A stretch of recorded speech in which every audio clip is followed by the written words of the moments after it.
इस कहानी की शुरुआत होती है पेरिस के एक अपार्टमेंट से, जहां मैक्स नाम का एक स्नाइपर पिछले कई दिनों से अपने टारगेट का इंतजार कर रहा था।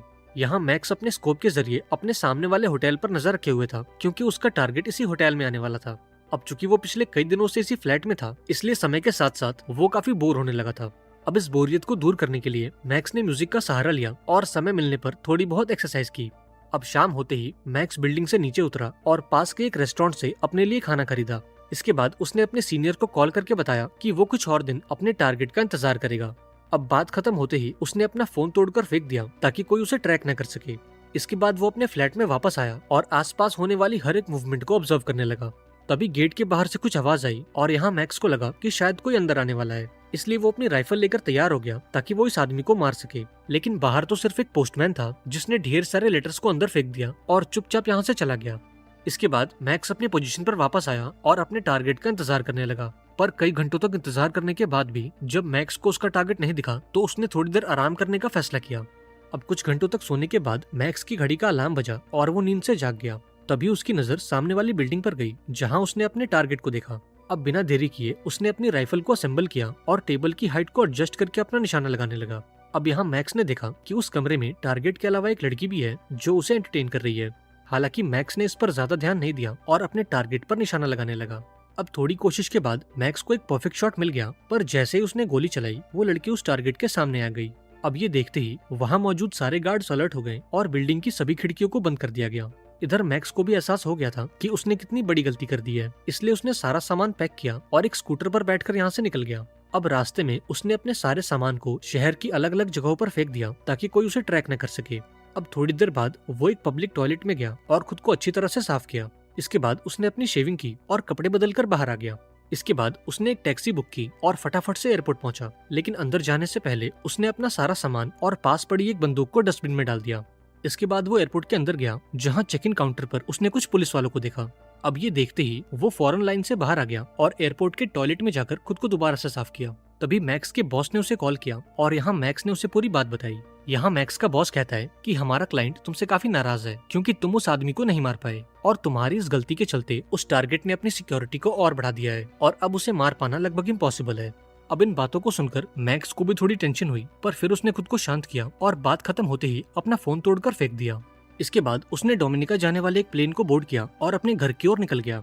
अब जब मैक्स प्लेन में था तब उसकी नजर एक आदमी पर गई जो उसे घूरे जा रहा था। अब यहाँ मैक्स को लगा कि शायद ये बंदा भी एक हिटमैन है और उसने इसे मारने का कॉन्ट्रैक्ट लिया है। अब प्लेन लैंड होते ही मैक्स ने एक होटल में चेक इन किया और अपने रूम के दरवाजे पर एक जाल बिछाने लगा, ताकि अगर कोई अंदर आने की कोशिश करे तो मैक्स को इस बात का पता लग जाए। इसके बाद उसने टेबल से एक चाकू उठाया और पास मौजूद एक सोफे पर आकर बैठ गया। हालांकि पूरी रात इंतजार करने के बाद भी जब वो आदमी इस कमरे में नहीं आया, तब उसे एहसास हुआ कि शायद उससे कुछ गलती हुई है और वो कुछ ज्यादा ही सोच रहा है। इसके बाद वो होटल से बाहर आया और अपने सेफ हाउस की तरफ निकल गया, जो कि शहर से काफी दूर एक समंदर के किनारे पर मौजूद है। पर जैसे ही मैक्स अपने सेफ हाउस पर पहुंचा, उसे अपने मेन गेट पर ढेर सारी जली हुई सिगरेट्स और कुछ जूतों के निशान दिखाई दिए। अब मैक्स फौरन समझ गया कि जब वो घर से बाहर था तब कुछ लोग उसे ढूंढते हुए यहाँ तक आए थे। इसके बाद मैक्स ने अपनी बंदूक निकाली और चुपके से घर में दाखिल हुआ। अब अंदर आकर उसने देखा कि उसके घर का सारा सामान बिखरा पड़ा है और घर में चारों तरफ खून के धब्बे मौजूद हैं। अब ये देखकर मैक्स काफी परेशान हो गया, क्योंकि वो अपनी गर्लफ्रेंड को इस घर में छोड़कर गया था। अब इससे पहले कि वो कुछ सोच पाता, उसके फोन पर एक कॉल आई और उसे पता चला कि उसकी गर्लफ्रेंड हॉस्पिटल में एडमिट है। अब मैक्स भागता हुआ हॉस्पिटल पहुंचा, जहां उसकी मुलाकात अपनी गर्लफ्रेंड के भाई से हुई। अब इस आदमी ने मैक्स को वो पूरी बात बताई जो उसकी बहन ने उसे बताई थी। वो बताता है कि मेरी बहन पर हमला करने वाले दो लोग थे, जिसमें एक हट्टा कट्टा आदमी और एक सफेद बालों वाली औरत थी। इन दोनों का मकसद लूटपाट नहीं था, क्योंकि वो घर में घुसते ही मेरी बहन को पीटने लगे और जब उन्होंने देखा कि अब मेरी बहन मरने वाली है, तो उन्होंने इसे छोड़ दिया और एक हरे रंग की टैक्सी में बैठकर वहाँ से भाग गए। इधर जब लड़की को होश आया तो उसने मैक्स को बताया कि वो दोनों हमलावर तुम्हारी तलाश कर रहे थे, पर मैंने उन्हें कुछ नहीं बताया। अब ये सुनकर मैक्स को काफी बुरा लगा, क्योंकि उसके चलते आज उसकी गर्लफ्रेंड इस हालत में थी। अब यहाँ मैक्स ने अपनी गर्लफ्रेंड से वादा किया कि इन सब के पीछे जो कोई भी है मैं उसे जान से मार दूंगा। अब उस रात मैक्स अपने घर लौटा और अपने गार्डन को खोदकर अंदर से एक बड़ा सा बॉक्स निकाला। इस बॉक्स के अंदर वो सभी चीजें मौजूद थीं जिन्हें मैक्स एक मिशन पर इस्तेमाल करता है, जैसे कि ढेर सारी पिस्टल्स, अलग अलग देशों के पासपोर्ट्स, थोड़े बहुत पैसे और कुछ सैटेलाइट फोन्स। अब मैक्स ने इन सभी चीजों को बाहर निकाला और इन्हें एक सूटकेस में भरकर अपने अगले मिशन पर रवाना हो गया। अब एक लंबी छानबीन के बाद उसने उस हरी टैक्सी वाली कैब कंपनी का पता लगा लिया और थोड़ी रिसर्च करने पर यह पता चला कि इन टैक्सियों को राइड से पहले एक ऐप के जरिए बुक किया जाता है। अब उस रात मैक्स उस कैब कंपनी के ऑफिस पहुंचा और चुपके से बिल्डिंग के अंदर चला गया। इसके बाद उसने कैब कंपनी के डेटाबेस से ये पता लगाया कि उस दिन जो टैक्सी उसके घर पर गई थी उस टैक्सी को कौन चला रहा था। अब काफी ढूंढने के बाद मैक्स ने उस ड्राइवर का नाम और पता निकाल लिया और उसकी टैक्सी को कल की तारीख में बुक कर दिया। अब अगले दिन हम उस ड्राइवर को देखते हैं जिसका नाम लियो है। अब चूंकि मैक्स ने लियो की टैक्सी को बुक किया था, इसलिए लियो उसकी लोकेशन पर पहुंचा और मैक्स को पिक करके शहर से बाहर ले जाने लगा। अब रास्ते में मैक्स ने लियो पर अपनी बंदूक तान दी और उससे कहा कि मुझे उस दिन की सारी जानकारी दो जब एक लड़का और लड़की तुम्हारी गाड़ी में आकर बैठे थे। अब मैक्स के हाथों में बंदूक देखकर लियो काफी डर गया और मैक्स को पूरी बात बताने लगा। उसने मैक्स को बताया कि उन दोनों के पास भी बंदूकें थीं और मैं उन्हें पिक करने के लिए एक प्राइवेट एयरपोर्ट पर गया था।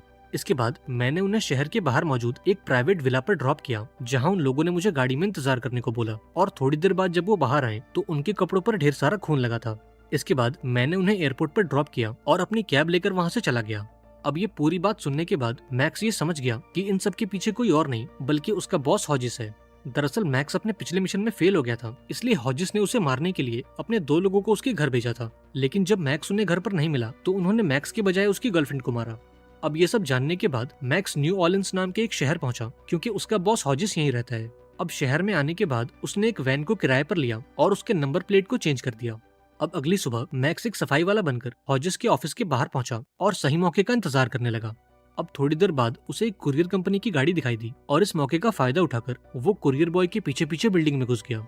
अब अंदर आते ही वो सबसे पहले डोलोरेस नाम की एक लेडी से मिला, जो उसे देखकर काफी घबरा गई और उसे लेकर हॉजिस के ऑफिस में चली गई। अब मैक्स के कहने पर डोलोरेस ने हॉजिस को बांध दिया और फिर मैक्स ने डोलोरेस को वॉशरूम में लॉक कर दिया।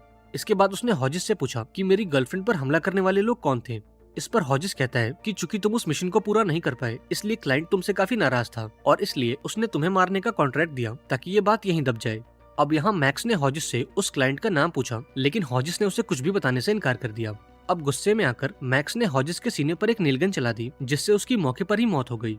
इसके बाद उसने हॉजिस की बॉडी को ट्रैश कैन में डाला और दोबारा से डोलोरेस के पास गया। अब यहाँ डोलोरेस ने उससे एक डील की, जिसके मुताबिक वो मैक्स को उन लोगों का नाम और पता दे देगी, पर इसके बदले में मैक्स को उसे छोड़ना होगा। अब मैक्स भी इसके लिए मान गया, जिसके बाद ये दोनों हॉजिस की बॉडी को लेकर बिल्डिंग से बाहर निकले। इसके बाद डोलोरेस मैक्स को लेकर अपने घर गई, जहाँ मैक्स को उन दोनों लोगों का पता चला जो उसे मारने के लिए उसके घर गए थे। इसके साथ ही मैक्स को उस क्लाइंट का नाम भी मिला जिसने उस टारगेट को मारने का कॉन्ट्रैक्ट दिया था। इसके बाद मैक्स डोलोरेस से बात करते हुए बाहर आया और जैसे ही वो सीढ़ियों के पास पहुंचे तो मैक्स ने उसकी गर्दन तोड़कर उसे जान से मार दिया। अब काम खत्म होते ही मैक्स घर से बाहर निकला और शहर के बाहर मौजूद एक सुनसान जगह पर गया। इसके बाद उसने हॉजिस की बॉडी को ठिकाने लगाया और अपनी वैन को अच्छे से साफ करके उसके नंबर प्लेट को चेंज कर दिया। इसके बाद मैक्स फ्लोरिडा पहुंचा, क्योंकि उसका अगला टारगेट यही मौजूद है। इस टारगेट का नाम ब्रूट है और ये वही बंदा है जो मैक्स को मारने उसके घर गया था। अब यहाँ मैक्स पूरा दिन ब्रूट की हरकतों पर नजर रखता और उसके डेली रूटीन को ऑब्जर्व करता। अब यहाँ मैक्स ने नोटिस किया कि ब्रूट के साथ ही पूरा दिन उसके साथ रहते हैं और रात को ब्रूट अपने कुत्ते के साथ अकेला होता है। इसके बाद मैक्स एक सुपरमार्केट में गया और कुछ नींद की गोलियों के साथ एक मीट का बॉक्स खरीदा। दरअसल मैक्स का प्लान ये था कि वो इन नींद की गोलियों को मीट में मिलाकर उस कुत्ते को खिला देगा और जब वो कुत्ता गहरी नींद में होगा तो वो घर में घुसकर ब्रूट को जान से मार देगा। अब उस रात वो ब्रूट के घर के बाहर पहुंचा और उसके कुत्ते को वो मीट खिला दिया। अब मीट खाने के थोड़ी देर बाद ही ब्रूट का कुत्ता बेहोश हो गया और इस मौके का फायदा उठाकर मैक्स घर के अंदर घुस गया। अब मैक्स पूरे घर में ब्रूट को ढूंढने लगा, पर तभी अचानक से ब्रूट ने उस पर हमला कर दिया। दरअसल ब्रूट को शक हो गया था कि पिछले कुछ दिनों से कोई उसका पीछा कर रहा है और इसलिए वो इस हमले के लिए पहले से तैयार था। अब यहाँ ब्रूट मैक्स पर भारी पड़ने लगा और उसे बहुत ही बुरी तरह से मारा। इधर मैक्स ने भी उसका जमकर मुकाबला किया और ब्रूट को बहुत ही बुरी तरह से घायल कर दिया। अब इस लड़ाई के दौरान ब्रूट को एक गन मिल गई और वो मैक्स के ऊपर गोलियां बरसाने लगा। अब यहाँ मैक्स ने उसे डिस्ट्रैक्ट किया और भागकर एक दूसरे कमरे में चला गया, लेकिन इससे पहले कि ब्रूट उस पर गोली चलाता, मैक्स ने दरवाजे के उस पार से ब्रूट पर कई गोलियां चलाईं। अब इस हमले में ब्रूट बहुत ही बुरी तरह से घायल हो गया और अपनी जान बचाने के लिए घर के टॉयलेट में छुप गया। अब मैक्स फटाफट से टॉयलेट में पहुंचा और एक हेडशॉट मारकर ब्रूट का काम तमाम कर दिया। अब गोली की आवाज को सुनकर ब्रूट का कुत्ता भी जाग गया और वो मैक्स का पीछा करने लगा, लेकिन मैक्स समय रहते घर से बाहर आ गया और उस कुत्ते को घर में लॉक कर दिया। इसके बाद उसने ब्रूट के घर को आग के हवाले कर दिया ताकि उसके खिलाफ कोई सबूत न बचे। अब ब्रूट को मारने के बाद मैक्स न्यूयॉर्क के लिए निकल गया, क्योंकि उसका दूसरा टारगेट यानी कि वो सफेद बालों वाली औरत यहीं मौजूद है। अब न्यूयॉर्क आकर मैक्स ने एक होटल में चेक इन किया और खुद को अच्छी तरह से साफ किया। इसके बाद वो उस लेडी की तलाश में निकल गया जिसका निकनेम दी एक्सपर्ट था। अब अगले कई दिनों तक ढूंढने के बाद मैक्स को उस लेडी का पता लग गया और वो उसका पीछा करने लगा। अब रेड लाइट पर इन दोनों की गाड़ियां आमने सामने आ गईं और यहाँ मैक्स के पास उस लेडी को मारने का सबसे अच्छा मौका था। लेकिन मैक्स ने उसे यहाँ नहीं मारा क्योंकि वो उससे बातचीत करके उस आदमी के बारे में जानना चाहता था जिसने उस टारगेट को मारने का कॉन्ट्रैक्ट दिया था। अब थोड़ी देर बाद एक्सपर्ट एक रेस्टोरेंट के अंदर गई और मैक्स भी उसका पीछा करते हुए अंदर आ गया। अब अंदर आते ही वो एक्सपर्ट की टेबल पर गया और उस पर अपनी बंदूक तान दी। अब मैक्स को देखते ही एक्सपर्ट के पैरों तले जमीन खिसक गई और वो समझ गई कि मैक्स ने ब्रूट को मार दिया है और अब अगला नंबर उसका है। अब यहाँ एक्सपर्ट ने मैक्स को एक ड्रिंक ऑफर की और साथ में खाना खाने को बोला, लेकिन मैक्स ने इसका कोई जवाब नहीं दिया और चुपचाप वहीं बैठा रहा। अब यहाँ एक्सपर्ट ने उसे बताया कि हम तुम्हें मारना नहीं चाहते थे, पर चूंकि तुमने अपने टारगेट को मिस किया था इसलिए उस क्लाइंट ने हमें तुम्हें जान से मारने का कॉन्ट्रैक्ट दिया। अब यहाँ एक्सपर्ट कहती है कि मैं जानती हूँ कि तुम मुझे मार दोगे, इसलिए मेरी एक रिक्वेस्ट है कि तुम मुझे किसी ऐसी जगह पर मारना जहाँ आसपास काफी शांति हो। अब मैक्स भी इसके लिए मान गया, जिसके बाद ये दोनों रेस्टोरेंट से बाहर आ गए। अब चलते चलते एक्सपर्ट का पैर फिसल गया और वो सीढ़ियों से नीचे गिर गई। अब यहाँ उसने मैक्स से मदद मांगी, लेकिन मैक्स ने बिना कुछ सोचे उसके सर में गोली मारकर उसकी जान ले ली।